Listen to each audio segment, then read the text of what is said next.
कृष्ण प्रेम धारा ट्रस्ट प्रस्तुत करते हैं कार्यक्रम समर्पण। समर्पण समर्पण समर्पण समर्पण।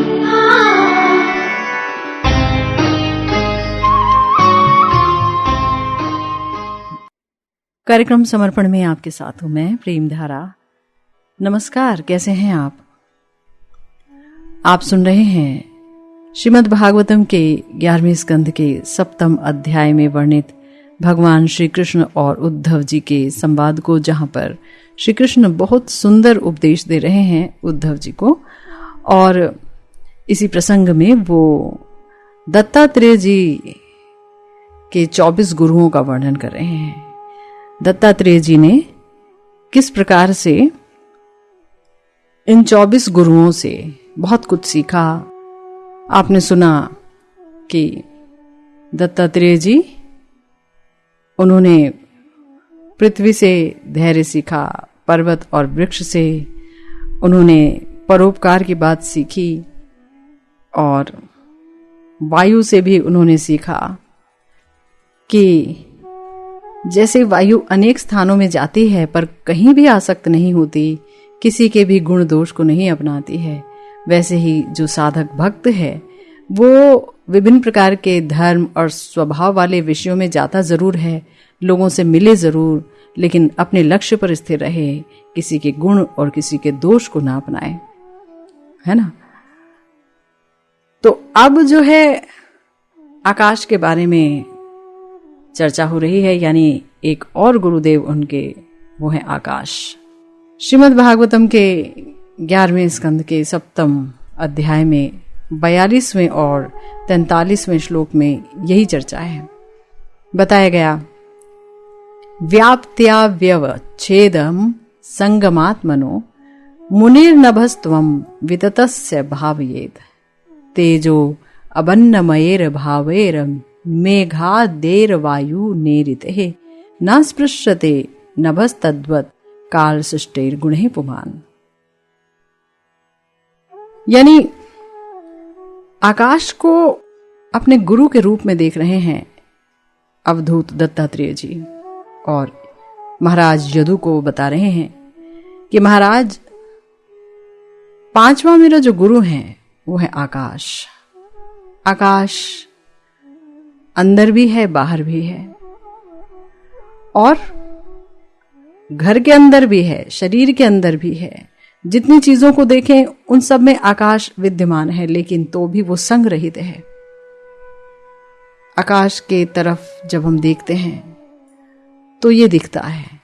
इसी प्रकार से कोई भक्त है, वो अपनी भक्ति योग की साधना में चाहे अंदर की तरफ ही स्थित हो या फिर इंद्रिय भोग करते समय वो बाहर की तरफ ही क्यों न स्थित हो, पर दोनों ही अवस्था में अपने विवेक बल पर वो आकाश की तरह सर्वव्यापक परमात्मा की भावना करते रहता है। यानी जब वो भजन करता है तब भी वो भगवान के बारे में चिंतन करता है, जब वो भगवान का स्मरण करता है, और जब वो इंद्रियों से भोग करता है, क्योंकि कोई भी व्यक्ति बिना खाए पिए तो रह नहीं सकता, बिना सोए रह नहीं सकता, बातें भी वो कुछ ना कुछ करेगा ही, कुछ ना कुछ वो सामाजिक व्यवहार भी रखेगा। तो इंद्रिय योग से चाहे वो कितना भी व्यवहार क्यों ना करता हो लोगों के साथ, लेकिन दोनों ही अवस्थाओं में अपने विवेक बल से वो ये देखता रहे कि सब जगह परमात्मा और सिर्फ परमात्मा ही विद्यमान है। सब कुछ परमात्मा की वजह से है, भगवान की वजह से है। जिनसे मैं बात कर रहा हूं वो आत्मा के तौर पर परमात्मा के अंश हैं, और उनके अंदर भी परमात्मा बैठे हुए हैं, है ना। तो आकाश जिस तरह से सब जगह है, सब जगह, कहीं ऐसी कोई भी जगह नहीं है जहां पर आकाश नहीं है, सब जगह आकाश है। ऐसे ही भगवान चर अचर सब में है, सबसे उनका संबंध है ना। अगर हम किसी जानवर का शरीर देखते हैं या पक्षी का शरीर देखते हैं या कोई वस्तु देखते हैं, सब परमात्मा की वजह से अस्तित्व में हैं। भगवान के बिना उनका अस्तित्व कभी नहीं हो सकता। लेकिन तो भी भगवान उनके संग में लिप्त नहीं है। भगवान पर उनके संग का रंग नहीं चढ़ा है ना। भगवान सब में विद्यमान होते हुए भी एकदम निसंग है, अलग है। परमात्मा जिन जिन में है, जहां भी है, सबका एक नाम है, रूप है, एक विशेषण है। हम उन्हें किसी उपाधि से पुकारते हैं, नाम से पुकारते हैं, कोई संबंध है, लेकिन तो भी उनके अंदर जो परमात्मा है वो इन उपाधियों से रहित हैं। ये देख पाता है एक भक्त जो भगवान का चिंतन हर पल हर क्षण करता है ना। जिस प्रकार से आकाश, जब हम आसमान की तरफ देखते हैं, ऊपर की तरफ, तो वहां दिखता है। घड़े में देखते हैं तो घड़े के अंदर भी दिखता है, उसे घटाकाश बोल देते हैं। कभी वस्त्र के जो छेद होते हैं, छोटे छोटे छोटे छोटे सूक्ष्म, उनके अंदर भी दिखता है, उसे पटाकाश बोल देते हैं कि भाई वस्त्र के अंदर भी है। बोल तो देते हैं, लेकिन वो आकाश ना तो घड़ा होता है, ना वो वस्त्र होता है, ना वो कोई अन्य वस्तु होता है। आकाश अलग रहता है, मात्र उपाधि हम उसे दे देते हैं, लेकिन आकाश का जो आकाशत्व गुण है वो बरकरार रहता है ना। इसी प्रकार से जो आत्मा है, यानी कि हम, वो चाहे किसी भी शरीर में क्यों ना चली जाए, स्थावर जैसे कि विभिन्न प्रकार के वृक्ष, या फिर जंगम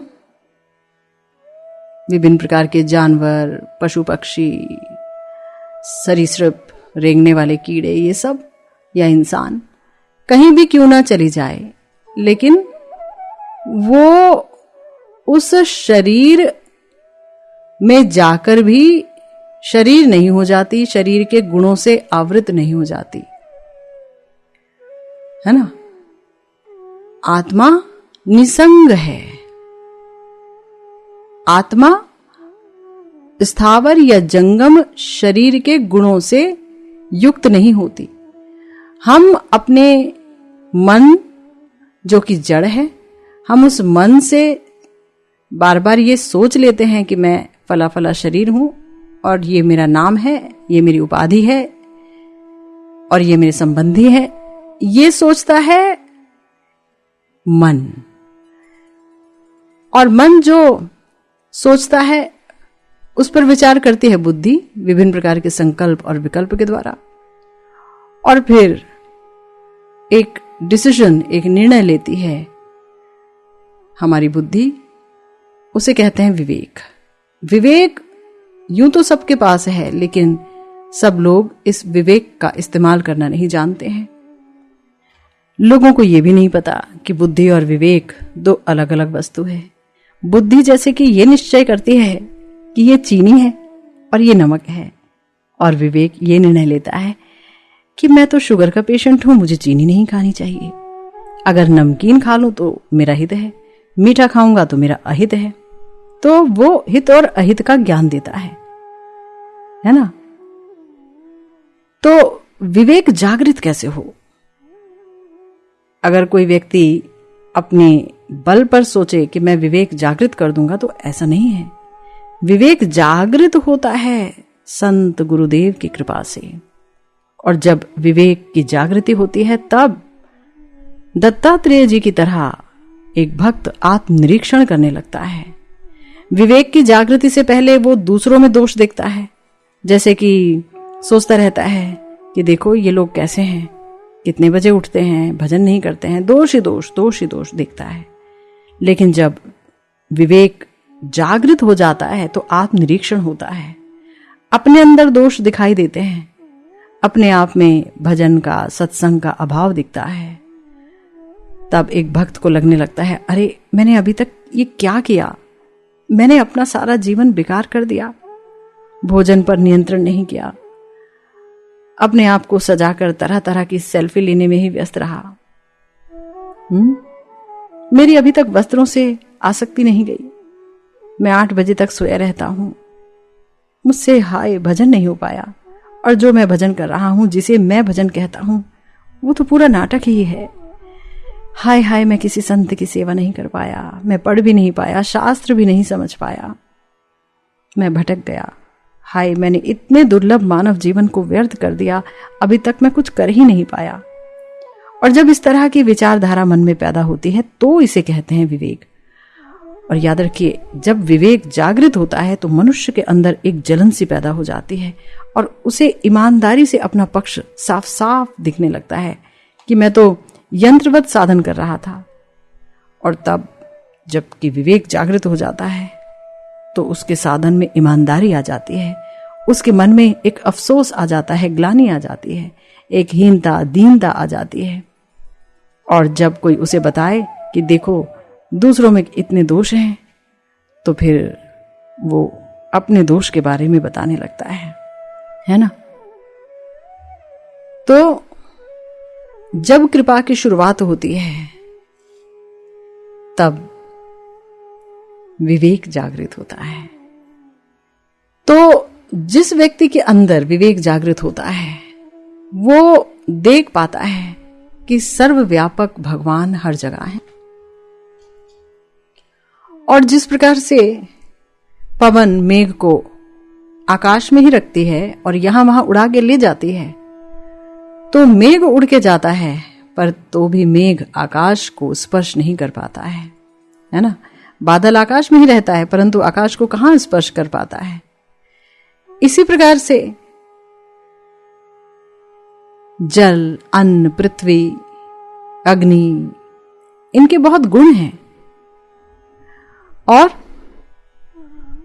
ये सब देह को तो स्पर्श कर पाते हैं, परंतु देह में जो परमात्मा बैठे हैं, देह में जो आत्मा है यानी मैं हूं, उसे स्पर्श नहीं कर पाते।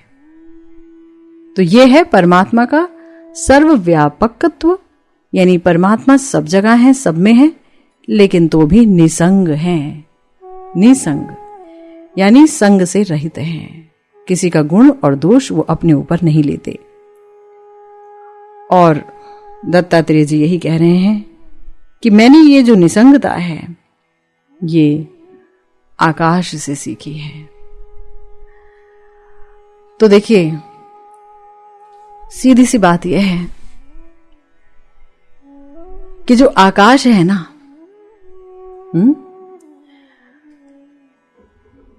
उस आकाश में ना कोई रंग मिलाया जा सकता, ना उस आकाश को जलाया जा सकता, ना उस आकाश को काटा जा सकता, ना पानी में भिगाया जा सकता।